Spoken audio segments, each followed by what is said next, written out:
മയക്കുമരുന്ന് താഴെയിടടാ.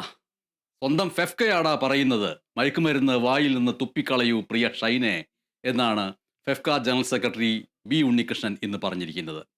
ഷൈൻ ടോം ചാക്കോ അംഗമായ അഭിനേതാക്കളുടെ സംഘടനയായ അമ്മയുടെ അനുവാദമെല്ലാം വാങ്ങിയ ശേഷം ഫെഫ്ക ഷൈനെ വിളിച്ചു വരുത്തി മയക്കുമരുന്ന് ഉപയോഗിക്കുന്നുണ്ട് എന്ന് സമ്മതിച്ച ഷൈനോട് ഫെഫ്കയും ബി ഉണ്ണികൃഷ്ണനും അവസാന താക്കീത് നൽകിയിരിക്കുകയാണ്.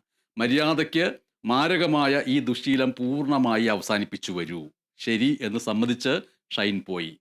ഇതോടെ ഈ അധ്യായത്തിന് സമാപ്തിയാകുമോ?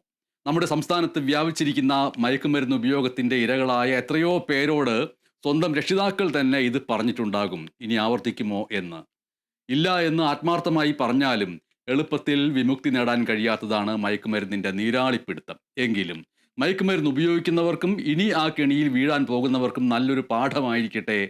ദുശ്ശീലത്തിൽ നിന്ന് വിമുക്തനാകാൻ ആത്മാർത്ഥമായി ശ്രമിക്കാം എന്ന ഷൈൻ ടോം ചാക്കോയുടെ വാക്ക്. പക്ഷേ ചോദ്യം പിന്നെയും ബാക്കിയാകുന്നു. സിനിമാ മേഖലയിൽ അടക്കം മയക്കുമരുന്ന് ഉപയോഗത്തിന്റെ മറവിൽ നടന്നുകൊണ്ടിരിക്കുന്നുവെന്ന് പറയപ്പെടുന്ന ലഹരി കൈമാറ്റങ്ങളും പീഡനങ്ങളും ക്രമക്കേടുകളും അന്വേഷിക്കേണ്ടത് തന്നെയല്ലേ?